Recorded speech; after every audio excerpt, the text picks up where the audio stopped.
السوشيال ميديا خرب نظرتك للأمور، خلاك تعتقد انك بالعشرينات لازم تكون رتبت حياتك كلها بالكامل، وهذا أبعد ما يكون عن الواقع والحقيقة. طب ما هو أول 10 سنين من حياتك أنت كنت لسه بيبي طفل، وتاني 10 سنين من حياتك كنت في المدرسة وبدأت تدرس، ولما خلصت دراستك في المدرسة هلا وفي الجامعة بديت هلأ العالم الحقيقي وبديت تشتغل أو بدأت تستكشف شو الإشي اللي بدك تعمله. وهلأ أنت على عمر 25 اكتمل نمو دماغك بالكامل، اكتمل نمو الفرونت اللوب، هاي الناصية اللي قدام. فإذا بأول 25 سنة من حياتك كل هذا صار وما زال عم بيصير، كيف عم تتوقع انك لازم تكون جاهز كأنك شخص عمره 80 سنة؟ هلأ الوقت الصح انك تجرب، هلأ الوقت الصح انك تستكشف، هلأ انت صرت جاهز انك تدخل في حياتك بالطريقة اللي انت بتحبها.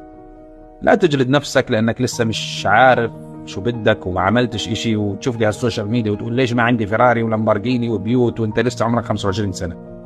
ولكن اعرف انه هذا جزء طبيعي جدا من رحلتك على هذا الكوكب، انك تبحث وتعمل وتشتغل لتوصل بإذن الله. لا تستعجل.